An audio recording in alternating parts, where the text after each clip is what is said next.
Xin chào các bạn. Xin chào các bạn yêu thích truyện ma đã quay lại kênh truyện ma của mình ha.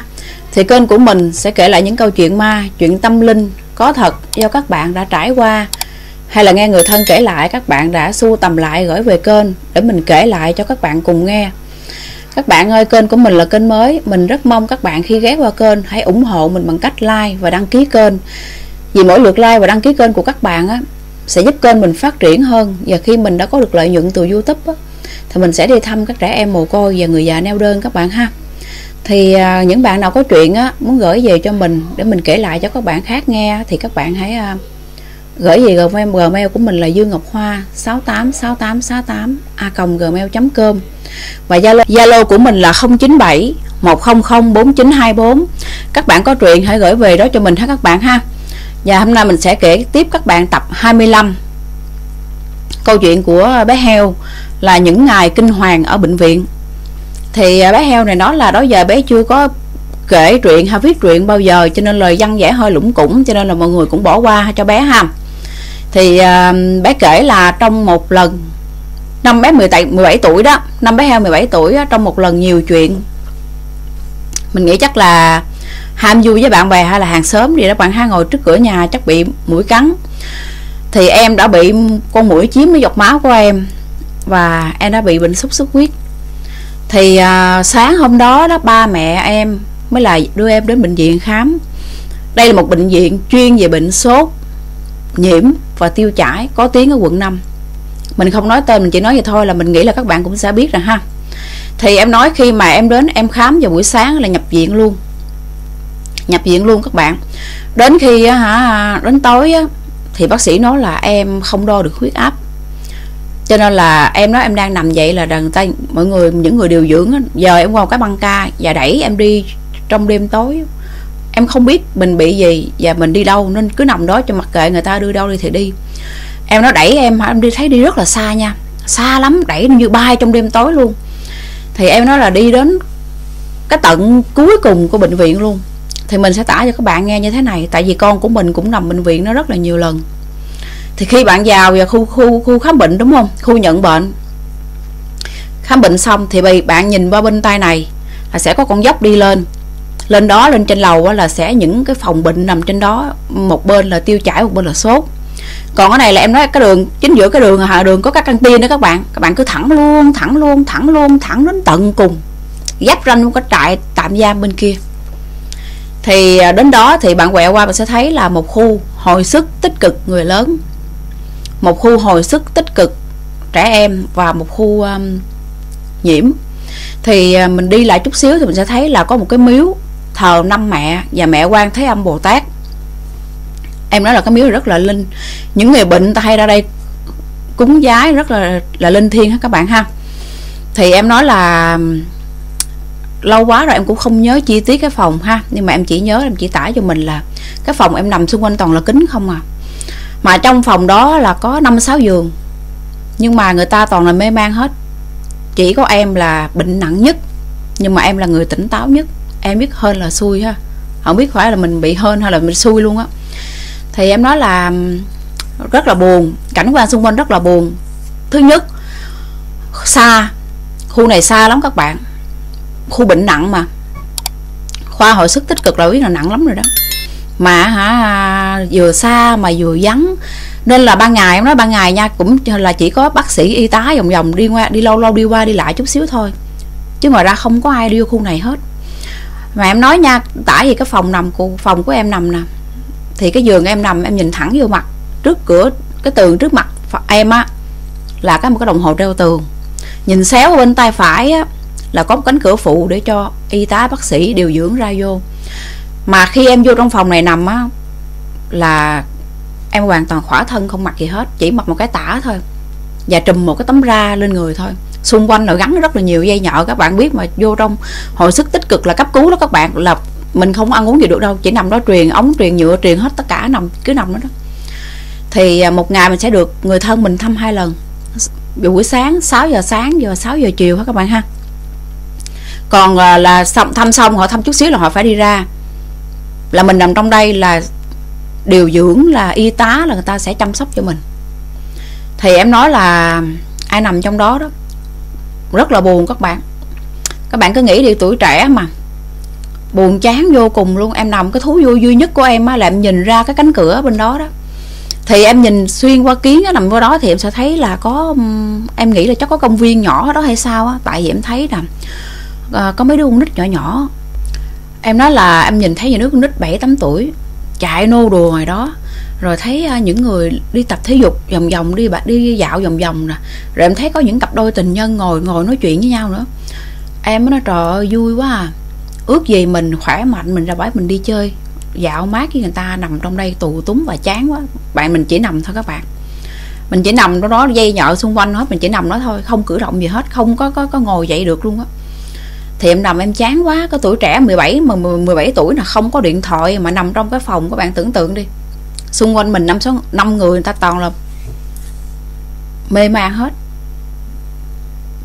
Bạn heo nói là bạn heo bị nặng nhất, nhưng mà bạn là người tỉnh táo nhất. Còn những người kia bị nhẹ hơn bạn, nhưng mà người ta nằm mê man hết các bạn. Bạn nói trời, không biết mình hên hay xui, vui hay buồn đó, tự nhiên mình tỉnh táo của mình à, nằm chán quá. Thì em nói là cái đến tối luôn á, 2-3 giờ sáng mà em nhìn ra công viên, em vẫn thấy những người đó, những đứa trẻ vẫn đi ngoài đó, những người bóng người đi vòng vòng xung đó cái chỗ đó, rồi thêm những cặp tình nhân vẫn còn ngồi đó. Em nói chắc là mấy người này chắc người ta giống như mình, không ngủ được nên người ta đi dạo tập thể dục thôi. Trời, ước gì mình bệnh nhẹ ha, mình ra ngoài đó mình đi chơi với người ta, dạo mát với người ta. Trời, em đâu có biết là mình đã được thấy họ đâu. Sau này khi mà em vô á, em hết bệnh vô cúng tạ lễ, em mới biết là mình được thấy họ, chứ không phải là người mình các bạn. Thì em nói em nằm vài ngày đầu thì không có gì hết, thì vẫn mỗi ngày mẹ vô thăm sáng chiều, rồi còn tất cả những cái gì là vô điều dưỡng và y bác sĩ người ta lo cho bạn hết. Thì bữa đó là bạn nằm mơ, vài ngày đầu không có gì hết các bạn ha. Bữa đó bạn nằm mơ, thì bạn có nói mình một chi tiết là trước đó lúc mà em còn ở nhà, em cũng hay có giấc mơ với người thanh niên này. Em không biết có phải là duyên âm hay không, nhưng mà em nói là người ta đi theo em, người ta không phải là người ta hại em, mà là người ta giúp đỡ em. Em nói là trời, vô đây em lại mơ thấy người thanh niên này nữa. Em mơ thấy người này dẫn em đi chơi các bạn. Đi chơi em nói là như cảnh là miền quê vậy đó. Em nói một cái đường dài hung hút luôn nha, cây tối thui tối hù, không có đèn đường, giống như dưới quê vậy đó. Mà hai bên là hai cái dãy nhà san sát nhau vậy nè các bạn. Mà em nói là kỳ lắm chị, cái nhà kỳ rất là kỳ cục nha. Cái nhà này là không có cửa chính mà chỉ có những cái ô cửa sổ. Rồi em nói có những người trong căn nhà đó đó, người ta đứng nhìn ra mà nó cái mặt người ta vô hồn lắm, không có cảm xúc gì hết, mà nhìn thấy ghê lắm. Em nói là trời, đi qua nhà nào cũng thấy như vậy hết trơn á. Em sợ quá, cảm thấy lạnh quá, em sợ quá, em mới giật tay lại. Người thanh niên nó đang nắm tay em đúng không, em cảm thấy lạnh quá, em mới giật tay lại. Người thanh niên mới nói là nhìn em cười nói, anh dẫn em đi chơi thôi mà, chứ anh đâu có bắt em đi luôn đâu mà em sợ. Người thanh niên nó nói vậy đó các bạn. Thì ảnh vừa nói xong như vậy, ảnh ôm bạn một cái, ôm tím là ôm rất là nhanh, rất là mạnh. Ôm một cái xong rồi người đó đột ngột đẩy bạn ra. Và khi đẩy bạn ra như vậy cái là em giật mình tỉnh giấc. Thì heo nói là trời, khi mà giật mình tỉnh giấc em cũng còn tiếc cái ôm lắm nha. Bé heo là khá là tiếu ha. Xong rồi em nói đó, qua ngày sau em lại tiếp tục mơ một giấc mơ nữa các bạn. Em mơ là em đi trên một con đường làng quê nha, rồi em thấy có một cây cầu treo. Nhưng mà em đứng bên đây cầu, em nhìn qua bên kia cầu á, thì em thấy nè bà nội em nè, và nhiều người là bà con dòng họ của em. Em nói tuy rằng em không nhìn thấy mặt người ta, nhưng mà trong cái thâm tâm em cảm nhận được đó là người thân của mình. Em nói trời ơi, em cũng nhiều chuyện lắm, cũng tí tởn lắm, tính chạy qua cầu tay bắt mặt mừng này kia ha, ôm chầm mọi người mừng rỡ lâu quá không gặp này kia ha. Tại vì đó em hoàn toàn không biết là những người này đã mất rồi các bạn. Em nói em vừa định nhóm leo lên cầu nè, bà nội em bên đây cầu, đi về, đi ra, đi, đừng có leo qua đây, đừng có qua cầu, đi về nhanh lên. Nó đại loại là như vậy các bạn. Bà nội em phản ứng rất là dữ dằn nha, đuổi bạn về, đi về mau lên. Thì bạn nói là bạn vẫn muốn có ý định là đi qua bên đó để mà sum họp với mọi người, nói chuyện với mọi người, nhưng mà bị bà nội em phản ứng rất là rất là dữ các bạn, đứng bên đây cầu đuổi xô về, đi về nhanh lên, đi về, đừng có qua đây, đừng có qua đây. Thì đợt lúc đó em đợt nghe, thì lúc này em lại nghe giọng một người thanh niên quát rất là giận dữ, đi về nhanh lên, đi về nhanh lên. Em nghe quát như vậy em giật mình thức giấc nửa đêm các bạn. Thì em nói á, những cái giấc mơ này nó cứ lặp đi lặp lại đó với em mấy ngày trời liên tục. Rồi xong một đêm kia ha, em đang nằm ngủ vậy nè, em nói không phải nằm ngủ đâu chị, em nằm như nằm thiêu thiêu trên giường vậy đó. Chợt em nghe một tiếng hét thất thanh, rất là đau đớn các bạn. Thì em nói là trời, đang nằm em giật mình ngồi dậy, mà em nói là tiếng hát lớn đến nỗi mà khi em giật mình ngồi dậy là em muốn nhõm đầu dậy, em ngóc đầu em nhìn xung quanh coi có chuyện gì xảy ra, cũng tò mò mà các bạn. Nhưng mà em nói không dậy được, tại vì xung quanh em dây nhọ lùng nhùng em không dậy được. Cái em đang nằm suy nghĩ trời cái gì vậy trời, chắc có ai bị cái gì nặng lắm, là chắc là cấp cứu gì đau dữ lắm hay sao á, mà người ta khóc người ta la dữ vậy. Thì em nằm tầm 5-10 phút á, thì em thấy cái chị điều dưỡng đi vô. Em mới nói chị điều dưỡng, chị bộ mới có ai có chuyện gì hay sao mà đau khóc mà em nghe la lớn dữ vậy chị. Cái chị điều dưỡng nhìn em, đâu có gì đâu em, chị đâu nghe đâu, rồi nãy giờ đâu có, đây là phòng bệnh nặng mà đâu phải cấp cứu đâu, cấp cứu ngoài kia, đây phòng bệnh nặng mà không có ai đâu, không có bị gì hết á, không có ai hết trơn á, nãy giờ chị không nghe gì hết á. Em nằm em ru, em biết mình đã thấy cái gì rồi, đã nghe cái gì rồi. Xong các bạn ha, qua đêm sau em nói là khi em những giấc mơ đó em cứ lặp đi lặp lại, và em nghe những tiếng á, xù xì nói chuyện rất là đông người, xù xì, mà em giật mình ra nhìn thì không có ai hết. Tại cái phòng 5-6 người em là người tỉnh nhất, em nó không biết mình hơn là xui nha. Em nghe xù xì như vậy đó, với lại em mở mắt ra không thấy gì hết, em cũng chẳng quan tâm. Em nói á, trong những ngày em nằm trong khu hồi sức tích cực các bạn, thì cái mấy anh điều dưỡng mà vô mà đo huyết áp em hay nói trời ơi sao huyết áp đâu mất tiêu rồi, tìm hoài không thấy. Em nói trời ơi nếu tôi biết huyết áp tôi đâu rồi, tôi đâu có nằm đây gì chi. Em này cũng khá là qua đêm sau, khi em đang nằm ngủ thiêu đó các bạn, đang nằm thiêu trên giường, đang nằm ngủ vậy nè, thì mình cũng đã nói là lúc mà em vào bệnh viện là em chỉ mặc cái tả thôi và em đắp vào tấm ra thôi. Thì em đang nằm như vậy á, thì tự nhiên á, có người á, giật cái mền của em, giật cái tấm ra của em. Em nằm với suy nghĩ má nào chơi vô duyên vậy ta, ai mà vô duyên dữ vậy, trời giật tấm ra của người ta, giật ra một cái là kéo được là lõ thể luôn. Em mới nắm hai cái tay em gịch tấm ra lại, thì người đó cứ gịch, người đó cứ kéo, em cứ gịch lên, cứ kéo xuống, em cứ gịch lên, cứ giằng co như vậy 3-4 lần. Em tức quá em mới mở mắt ra em nhìn coi ai. Khi em mở mắt ra em nhìn các bạn biết không, trời đất ơi, em thấy một người thanh niên tầm 28-30 tuổi thôi, mà người đó các bạn biết không, mặt mày đầy máu, mà cái áo thun mặc trên người đó, cái vết thương cái máu cứ rịn ra. Một tay người ta thì giật cái mền của cái da của em đúng không, một tay kia thì người ta quắt em vậy nè, mà trên miệng thì nở một nụ cười thân thiện. Trời ơi em nói nha, cái bàn tay bị dập nát luôn, mà da thịt nó rớt, nó lùng nhùng, nhìn rất là ghê. Em nói miệng thì nở một nụ cười thân thiện, quắt em nè. Khi em mở mắt ra em nhìn thấy cảnh đó, em vừa nhìn thấy như vậy em đang điếng hồn, thì người đó biến mất rất là nhanh. Khỏi phải nói là biết em sợ đến mức độ nào. Trời ơi em nằm trùm ra lại, nhắm mắt lại, em niệm Phật không, em niệm Phật không, niệm Nam Mô Di Đà Phật, niệm Phật đến sáng em không dám ngủ luôn các bạn, nằm đến sáng luôn. Xong rồi em cũng không kể cho sáng gia đình em vô thăm, em cũng không kể cho ba mẹ em nghe nha. Em nói trời ơi em sợ quá trời. Các bạn tưởng tượng đi, mình đặt mình vô hoàn cảnh của em coi mình có sợ hay không.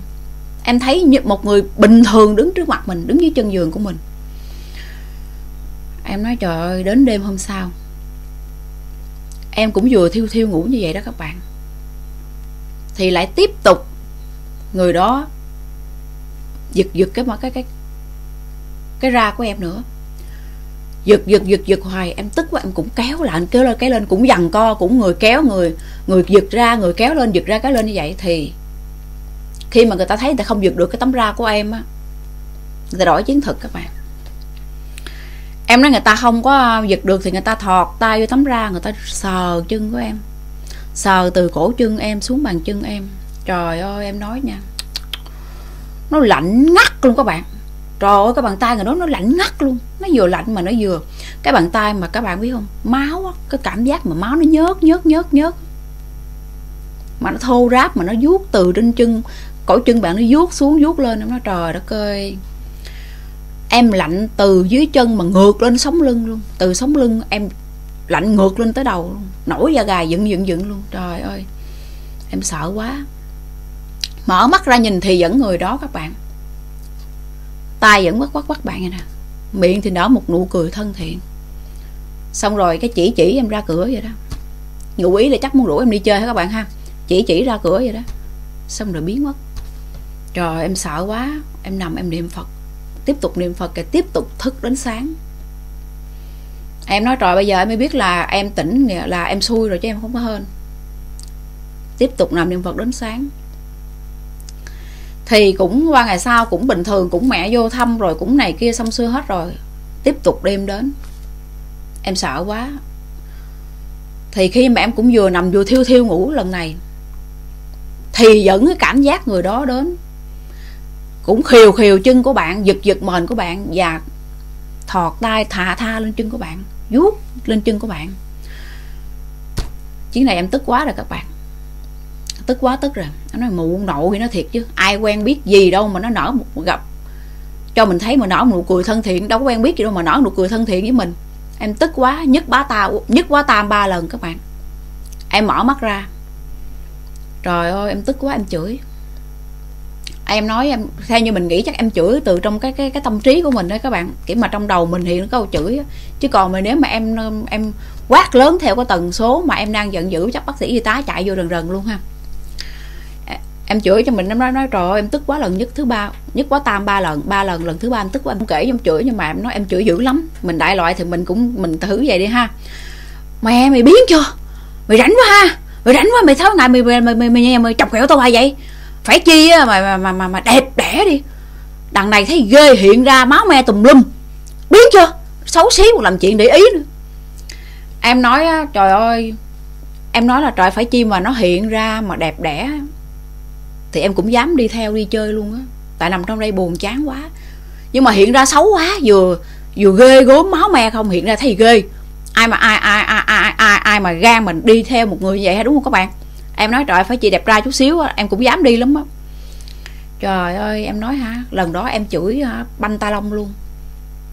Cho nên là qua ngày sau em không thấy nữa, không thấy anh thanh niên đó luôn. Nhưng mà qua ngày sau em cũng rút kinh nghiệm. Khi mẹ em vô thăm em vào buổi sáng á, 6 giờ sáng mẹ vô thăm đúng không, là em ngủ cho đến chiều luôn. Đến chiều khi mẹ vô thăm nữa là em thức cho đến sáng luôn.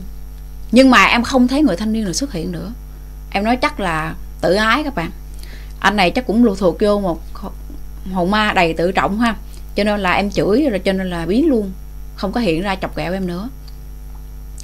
Thì em nói khi em nằm trong cái bệnh viện này 15 ngày, 1-2 ngày đầu và những ngày cuối là em ngủ ngon không sao hết. Nhưng mà chẳng hạn từ cái ngày thứ 3, thứ 4 cho đến ngày thứ 10, 11 đi, ví dụ vậy đi, tầm 10 ngày đó là em không nhìn thấy những người đi dạo ngoài chỗ công viên á, không phải là công viên, ngay chỗ cái chỗ thờ mẹ Quan Âm á, cái chỗ cửa sổ nhìn ra đó, cái cửa người ta phải nhìn ra đó.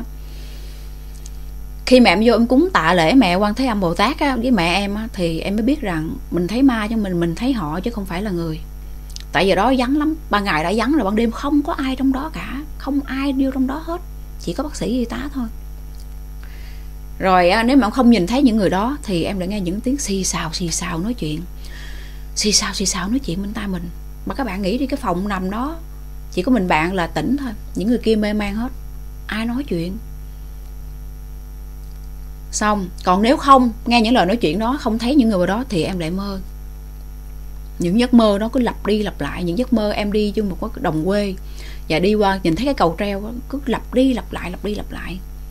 Và không thấy đó là sau này là bị anh thanh niên nhát liên tục 3 ngày. Thì em nói khi mà em được ra khỏi phòng đó, đã qua giai đoạn nguy hiểm đó các bạn, Ra khỏi phòng thì em nhìn thấy rất là hoang vắng. Khi mẹ em đẩy em lên phòng bệnh bình thường đó, thì mẹ mới nói là trời ơi, cái buổi tối đó lúc mà bác sĩ lên nói là em không có huyết áp á, thì mẹ em mới nói là trời ơi, bác sĩ mới nói là bây giờ á, đưa vô khu hồi sức tích cực. Nếu mà mổ đặt ống á, mà em không có phản ứng á, là gia đình nên chuẩn bị tâm lý nha. Bác sĩ nói em đã 9 phần chết mà 1 phần sống thôi. Em nói là chắc có lẽ là em đang ở giữa cái ranh giới sống và chết như vậy đó, cho nên em mới có những giấc mơ như vậy. Những giấc mơ nếu mà em đi hoài là em sẽ giống như là mình đi qua cái đi xuống với cõi âm vậy đó các bạn, đi xuống âm phủ vậy đó. Với lại qua cái cầu treo đó, nếu mà bà nội của bạn không kêu bạn quay về, các bạn bước qua có lẽ là mình cái hồn mình sẽ đi luôn đó. Thì em nói là có lẽ những ngày đó là em giữ ranh giới sống chết, cho nên em mới mơ những giấc mơ như vậy. Thì mình cũng không biết như thế nào, các bạn nào có thể hiểu hoặc là có những cái hiểu biết về tâm linh vấn đề này thì các bạn hãy bình luận xuống dưới ha. Thì em nói là em trong đời em 15 ngày đó là em gặp người âm nhiều nhất và trải nghiệm nhiều nhất, trải nghiệm kinh khủng nhất. Những điều đó vẫn còn ám ảnh em đến tận bây giờ. Thì câu chuyện mình kết thúc tại đây. Câu chuyện thứ hai cũng về cái bệnh viện này ha các bạn ha. Thì chị này gửi về cho mình, chị nói là hồi đó đó, năm cách con chị cách nay cũng là 16 năm. Con chị lúc đó 1 tuổi mấy đó, nó bị sốt á, cho nên nhập viện. Cho nó thời điểm đó chị mà là mẹ lần đầu tiên mà, cho nên rất là lúng túng. Mỗi khi mà con mình cứ bệnh sốt này kia là chị cứ ẵm đi bệnh viện hết, chứ không phải như mà phải sốt 1-2 ngày đâu. Chị nói vừa sốt một cái, chẳng hạn sáng sốt chiều chị ẵm đi bệnh viện liền. Thì đi khám vô trong đó thì nằm trong bệnh viện á, nằm bên khoa chị nói là chị không nhớ khoa A khoa B, là khoa chuyên về sốt á, tại đó là một bên là sốt, một bên là bệnh tiêu chảy á các bạn ha. Thì chị nói là chị nghe được, vô tình chị nghe được những cái chị mà lao công quét dọn bệnh viện á, mấy bà trưa hay ngồi ăn cơm với nhau đó các bạn, xù xì nói với nhau: trời, hôm qua tôi ra tôi dọn dẹp ngoài đó đó, tôi quét ngoài đó đó, trời ơi tôi thấy bả đi ngồi luôn á, thấy bả đi rồi thấy bả đi lại mà tôi đứng mà tôi muốn chạy mà tôi chạy không được luôn á. Tôi đứng tôi niệm Phật, tôi nhắm mắt tôi niệm Phật một hồi á, tôi mở mắt ra tôi mới không thấy bả. Thì nói chung là chị mấy chị này ngồi ăn đây, bả đi ngang, bả nghe mấy bà nói chuyện. Thì các bạn biết là trong bệnh viện mà có những cái chỗ người ta ngồi ăn cơm mà mình đứng mình hóng gió, cho nên chị cố gắng chị bầu chị đứng chị hóng gió cái bên, chị nghe bà nói chuyện. Thì cái chị mới qua ngày sau á, cái chị lao công này vô dọn dẹp, cái chị mới cũng ra chị bắt chuyện, chị làm thân. Chị mới nói, cái chị lao công này mới kể cho chị là trời ơi hồi đó cách thời điểm con chị nằm bệnh viện cũng mấy năm trước á, là có một cái chị này nè nuôi con bệnh ở trong bệnh viện này nè, cũng bên khoa sốt á. Thì khi mà chị nuôi con trong đây á, thì không biết ở nhà chồng chỉ làm cái gì á, mà chung là gái gú hay là có vấn đề gì kinh khủng lắm hay sao á các bạn à, hay là hình như là chắc cũng bỏ nhà, gom tiền bạc bỏ nhà đi với gái hay sao á. Chị gặp một cái đả kích rất là lớn. Thì không biết sao đó mà chị đó mới leo ra cái ô. Các bạn biết là những cái phòng bệnh đó đúng không, có cửa kiến đóng lại, người ta cho lúc trước là đo điểm đó là cho bệnh nhân ra ngoài chơi. Các bạn biết cái bệnh viện đó là nó có những ô cửa tròn tròn nè, đúng không? Đó, mình nói là các bạn hiểu đúng không? Ra ngoài đó đứng chơi. Thì chị đó mới leo ra ngoài đó, nhảy xuống từ từ. Mà khi chị nhảy xuống là chị té rớt xuống ngay cái dốc lên xuống đó các bạn. Chị tự tử ngay khúc đó. Thì chị tự tử cái đó thì rất là linh nha các bạn. Nói chung ra là những cái chị điều dưỡng thời điểm đó đó, những cái chị mà lao công thời điểm đó nếu mà dọn dẹp á, quét dọn mà sớm á các bạn thì không sao. Nhưng mà tầm tối mà ra ngoài cái hành lang đó quét dọn á, lúc nào cũng thấy cái chị này hết trơn. Còn không á, cũng có khá nhiều người thân của bệnh nhân á, người ta nằm trong phòng nè, sẽ thấy cô đó đi ở ngoài, thậm chí đi như một người bình thường các bạn à, không có cái gì mà xa lạ hết. Nhưng mà cũng có vài người nói thấy cái cô này nè, đứng xây mặt, áp mặt nhìn vô không kiến, mặt xanh xao nhợt nhạt. Thì khi mà có cái chuyện mà cái người nhà bệnh nhân mà nhảy lầu tự tử như thế này thì bệnh viện mới bắt đầu khóa luôn những cánh cửa nhôm kiến, không cho người ta ra ngoài đó nữa, khóa luôn không cho ra nữa các bạn.